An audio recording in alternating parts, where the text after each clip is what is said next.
Ahora sí, de manera oficial, Jason Voorhees ha llegado a los reinos de la entidad, convirtiéndose en el asesino número 43 de Dead by Daylight, con el lanzamiento del capítulo 40. Un personaje que, como todos sabemos, fue uno de los más solicitados por la comunidad durante años, y cuya llegada no ha decepcionado en absoluto. De hecho, su lanzamiento fue tan exitoso, que logró romper el récord histórico de jugadores simultáneos en Steam, alcanzando más de 122.000 usuarios activos, y superando la marca que anteriormente había establecido el capítulo de Five Nights at Freddy's. Como mencioné en la primera parte de estas curiosidades, que si aún no has visto, te recomiendo hacerlo, puedes hacer clic en la siguiente tarjeta para ir directamente, o también lo podrás encontrar en la descripción. La llegada de Jason no solo ha traído un nuevo asesino al juego, sino también una enorme cantidad de referencias, detalles ocultos y secretos que siguen dando de qué hablar. Y aunque muchos pensaban que ya se había mostrado todo lo importante durante su presentación en la PTV, la realidad es que todavía quedan bastantes aspectos interesantes por descubrir sobre este icónico personaje, pequeños detalles que podrían pasar desapercibidos para la mayoría de jugadores. Así que, sin nada más que agregar, te presento Curiosidades de Jason en Dead by Daylight, segunda parte.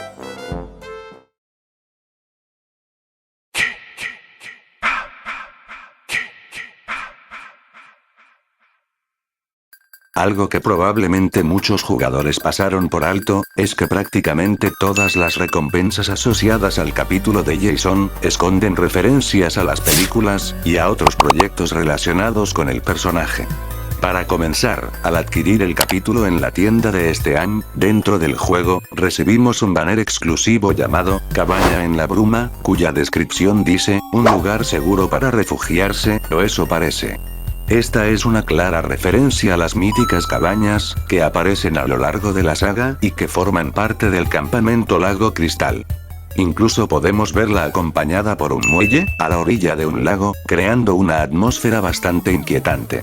Sin embargo, su diseño recuerda especialmente a la cabaña que aparece durante el clímax de Freddy contra Jason, donde los protagonistas se refugian temporalmente, antes de que el asesino aparezca para atacarlos, y termine produciéndose su primer enfrentamiento contra el asesino de los sueños. Sin duda, un guiño muy sutil, pero bastante acertado. Junto a este banner, también se desbloquea la imagen de perfil, máscara de hockey, cuya descripción dice, una máscara aterradora que jamás deja ver emoción ni remordimiento. Esta recompensa hace referencia a Jason Universe, la marca actual que representa al personaje, donde precisamente la máscara se ha convertido en uno de los elementos principales de su logotipo, simbolizando esta nueva etapa de Jason, más allá de su imagen clásica de los años 80. Ahora bien, al comprar una skin para el personaje, desbloqueamos la imagen de perfil, machete pixelado, que cuenta con la descripción, píxeles o polígonos. Mientras sangren. Da igual. Esta es una referencia directa al legendario Jason Retro, del videojuego Viernes 13 para la Nintendo NES de 1989, donde durante varios enfrentamientos, puede utilizar un machete para atacar al jugador. Un homenaje bastante nostálgico por parte de Behavior, hacia una de las versiones más curiosas del personaje. Continuando con las recompensas, al adquirir dos skins, obtenemos el banner, Canoa ensangrentada, cuya descripción dice, ¿de qué sirve huir hacia el agua? En el lago no hay escapatoria. Siempre te estará persiguiendo. Esta imagen parece reunir varias referencias de la saga. La primera se encuentra en la película original, cuando Alice, tras derrotar a Pamela, pasa la noche en un bote sobre el lago, y al amanecer, es sorprendida por un joven Jason, que emerge del agua para arrastrarla al fondo, aunque posteriormente descubrimos que todo era un sueño. Algo similar ocurre en parte 3, donde Chris pasa la noche sobre un bote, después de derrotar al asesino, solo para ser perseguida nuevamente por este, en una secuencia que también termina siendo una pesadilla, porque es asustada por Pamela, que sale del lago, para llevársela. Finalmente, la referencia más importante que podría encontrarse, es de parte 6, cuando Tommy Jarvis, utiliza un bote para atraer a Jason al centro del lago, y hundirlo con una enorme roca atada a una cadena. Sin embargo, eso no es todo, ya que adicionalmente, podemos mencionar a la escena vista en el cortometraje Dulce Venganza, en donde la chica protagonista, se encontraba en el lago sobre un bote, y también es sorprendida por Jason, arrastrándola hacia las profundidades. Por ello, esta imagen no solo funciona como un guiño a varias películas, sino también como un símbolo de la historia del propio personaje. Siguiendo con las recompensas, al comprar 3 skins, desbloqueamos el banner, Cacería bajo la lluvia, cuya descripción dice, la lluvia amortiguará sus pasos, pero su grito seguirá resonando a lo lejos. Esta imagen tiene una referencia muy clara a la sexta entrega. Después de acabar con el amigo de Jarvis, Jason toma su máscara, y realiza un giro bajo una intensa lluvia, mirando directamente hacia la cámara, en una de las escenas más icónicas de la película. La pose es prácticamente la misma que vemos en el banner, aunque aquí utiliza un machete, en lugar de una lanza. Curiosamente, también guarda un enorme parecido con una de las imágenes promocionales de Freddy contra Jason, donde aparece sosteniendo el machete en una postura casi idéntica. Todo indica que Behavior tomó inspiración de ambas películas para crear este diseño. Proseguimos ahora con la compra de la skin, Profundidades de la Desesperación, que desbloquea el banner, Tumba Subacuática. Su descripción dice, el mal nunca muere. Siempre encuentra la forma de regresar. La referencia aquí es bastante evidente, ya que nos remite directamente a parte 7, donde el asesino permanece encadenado a una roca en el fondo del lago, tras los acontecimientos de parte 6. Durante años permanece en un estado de reposo, hasta que Tina, de forma accidental, lo libera, y desencadena una nueva masacre. Es una forma perfecta de representar una de las ideas más recurrentes de la franquicia, que no importa cuántas veces intenten detenerlo, Jason siempre regresa. Finalmente, tenemos las recompensas obtenidas mediante los Twitch Drops, al ver transmisiones de Dead by Daylight. Para empezar, al completar una hora de visualización, podemos desbloquear la imagen de perfil llamada Insignia de Refugio para Campistas, cuya descripción dice, una placa rústica que evoca los recuerdos de veranos más pacíficos a la orilla del lago, antes de que las sombras se alargaran y el peligro acechara entre los árboles. Esta hace referencia, como ya mencionamos anteriormente, a las cabañas que aparecen en las películas de Viernes 13, y también, guarda un gran parecido con la cabaña que apareció durante el stream de 13 horas, dedicado a la revelación del personaje. Incluso Eric Pope, el director de comunidad del juego, respondió a un comentario en la red social X, que este directo no sería la última vez que veríamos la cabaña, por lo que esta insignia podría ser precisamente la forma en que decidieron los desarrolladores traerla de regreso, además de las playeras, y el escape room tematizado de la misma. Ahora bien, al alcanzar 3 horas de visualización, desbloqueamos el amuleto, Máscara de Asesino, cuya descripción dice, una réplica en miniatura de la infame protección facial de fibra de vidrio. Aunque está gastada, astillada y marcada por el paso del tiempo, todavía infunde un terror absoluto en cualquiera que la mire. En este caso, no hay demasiado misterio detrás de la referencia, ya que se trata de la nueva máscara de Jason diseñada por Greg Nicotero, la cual actualmente, funciona como la imagen principal del personaje dentro de Jason Universe, y se ha convertido en uno de sus símbolos más reconocibles para futuros proyectos. Por último, al completar 6 horas de visualización, obtenemos el banner llamado, Estandarte del Augurio Rojo. Su descripción dice, un fondo teñido de carmesí profundo que sirve como advertencia inminente. El presagio de que la muerte ha llegado a la niebla y nadie está a salvo de su implacable persecución. En esta imagen, podemos observar un fondo rojizo, la máscara de Jason acechando desde el fondo, y una fogata ubicada junto a la orilla del lago. Curiosamente, su composición recuerda bastante al póster de Viernes 13 parte 8, Jason toma Manhattan, donde también predominan los tonos rojizos, y la máscara del asesino aparece dominando gran parte de la imagen. Resulta un guiño bastante curioso, especialmente si tenemos en cuenta que se trata de una de las películas menos valoradas por los fans de la franquicia, aunque no deja de ser una referencia muy interesante por parte de Behavior. Y antes de olvidarme, aquí va una última recompensa para los fans de Jason. Al canjear el código Teslasher, en la tienda del juego, antes del 16 de julio, obtendremos un amuleto exclusivo, siendo una versión miniatura del asesino. Lo curioso es que su diseño, parece estar inspirado en las figuras oficiales de Youthos, lanzadas junto a Jason Universe y Dead by Daylight. A pesar de algunas ligeras diferencias, conserva el mismo estilo caricaturesco y reconocible, convirtiéndose en un pequeño pero agradable detalle, para decorar nuestros ganchos y presumir de nuestra afición por Jason, mientras sembramos el terror en cada partida.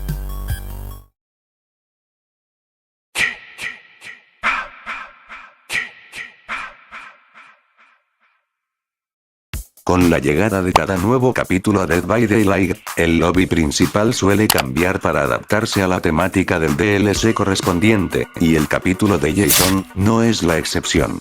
En esta ocasión, podemos observar un escenario oscuro rodeado por árboles, acompañado de varias vallas metálicas, que recuerdan a las que suelen verse en algunos cementerios, todo ello envuelto por una espesa neblina, que le otorga una atmósfera inquietante y aterradora, perfecta para la llegada del legendario asesino. Lo curioso es que este lobby logra capturar muy bien la esencia visual que ha acompañado a Jason durante décadas. La combinación del bosque oscuro, la niebla y el ambiente solitario, recuerda a numerosas escenas de la saga de Viernes 13, donde el asesino acechaba a sus víctimas oculto entre los árboles del lago Cristal. Además, la iluminación tenue, y los tonos apagados, hacen que el escenario transmita constantemente una sensación de peligro, como si el asesino pudiera aparecer en cualquier momento. Pero eso no es todo, ya que también comparte varias similitudes con algunos de los entornos vistos en el videojuego de Viernes 13 de 2017, especialmente por la presencia de los senderos boscosos, la vegetación densa, y la neblina que cubre gran parte del paisaje. Aunque a simple vista puede parecer un lobby más, en realidad está lleno de pequeños detalles, que ayudan a recrear la atmósfera característica de la franquicia, y hacen que la llegada de Jason se sienta todavía más especial dentro de los reinos de la entidad.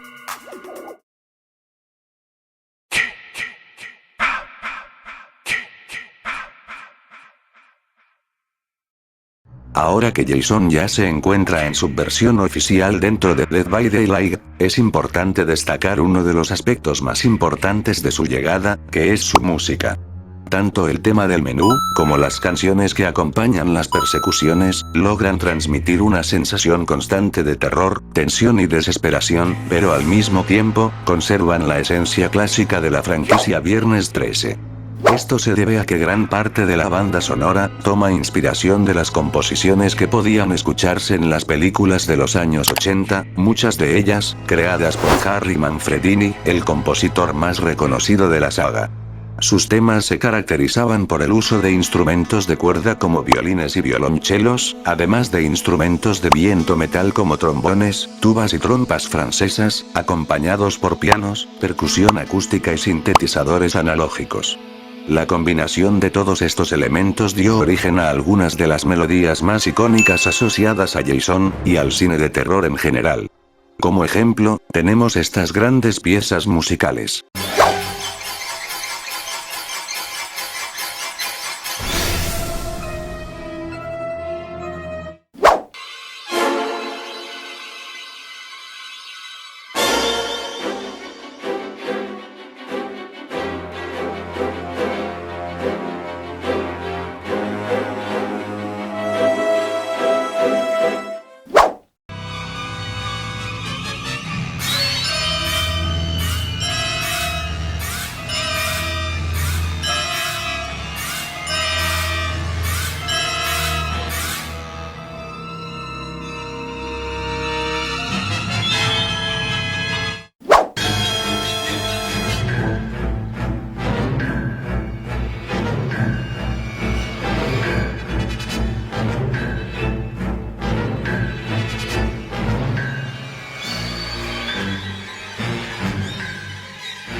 En Dead by Daylight, podemos apreciar una versión más moderna de este estilo musical. Aunque las composiciones han sido actualizadas para encajar con la identidad sonora del juego, todavía conservan muchas de las bases que hicieron tan reconocible a la franquicia, logrando que los jugadores identifiquen inmediatamente que están frente al legendario asesino del lago Cristal. Por otro lado, también encontramos un detalle sonoro bastante interesante relacionado con la jugabilidad. Cuando Jason es aturdido por un palé cegado mientras transporta a un superviviente, se libera de un forcejeo, o es afectado por determinadas habilidades, puede escucharse un breve sonido chirriante de violín.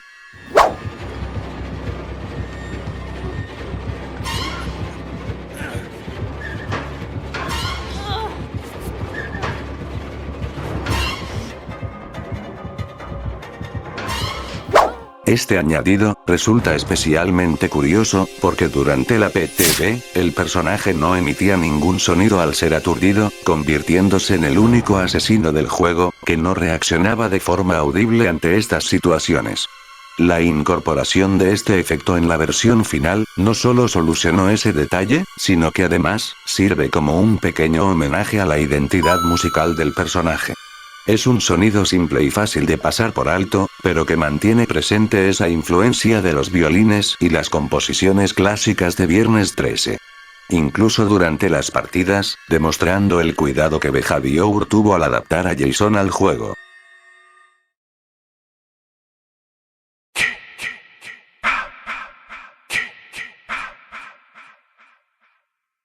Muchos esperábamos que tanto en el directo de IGN, como en el evento del 10º aniversario, se pudieran ver nuevos añadidos relacionados con Jason para su salida oficial, pero esto no ocurrió, generando cierta decepción.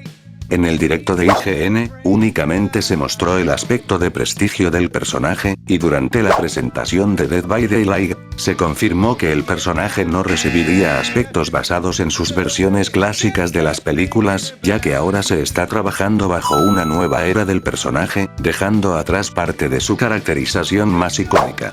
Esto significa que, aunque veremos referencias sutiles en algunos elementos como skins o recompensas, no tendremos directamente las versiones antiguas del personaje que muchos fans esperaban. Y esto también afecta a otras posibilidades que la comunidad imaginaba, como la inclusión de un superviviente emblemático de la saga, por ejemplo el mítico Tommy Jarvis, o incluso la llegada de un mapa completamente nuevo, basado en el campamento del lago Cristal.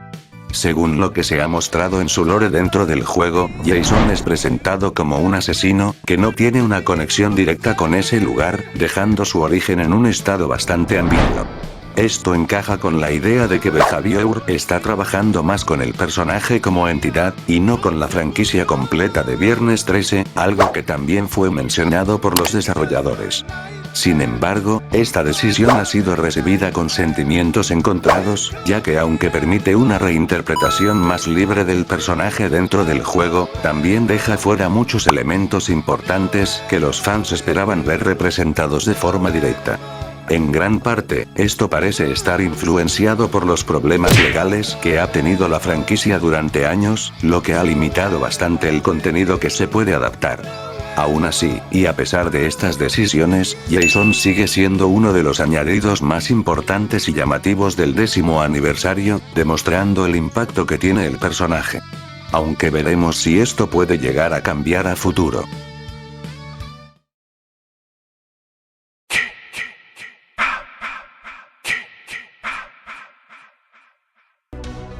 Como sabemos, en Dead by Daylight, los personajes licenciados no siempre son introducidos con su nombre original, sino que suelen recibir seudónimos o alias dentro del juego, para marcar una diferencia y adaptarlos al propio universo de la entidad.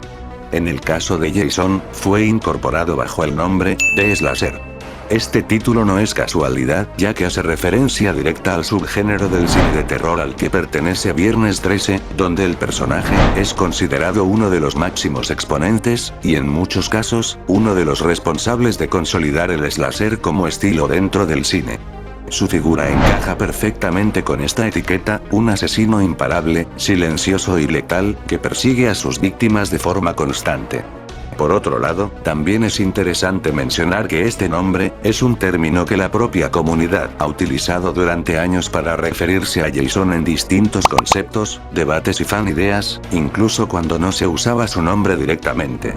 Esto hace que la elección del alias dentro del juego, se sienta bastante coherente, ya que recoge tanto su legado dentro del cine, como la forma en la que los jugadores han interpretado al personaje con el paso del tiempo. En conjunto, se trata de un detalle sencillo, pero que demuestra cómo Behavior busca integrar a los personajes no solo desde su historia oficial, sino también desde la identidad cultural que han construido dentro de la comunidad.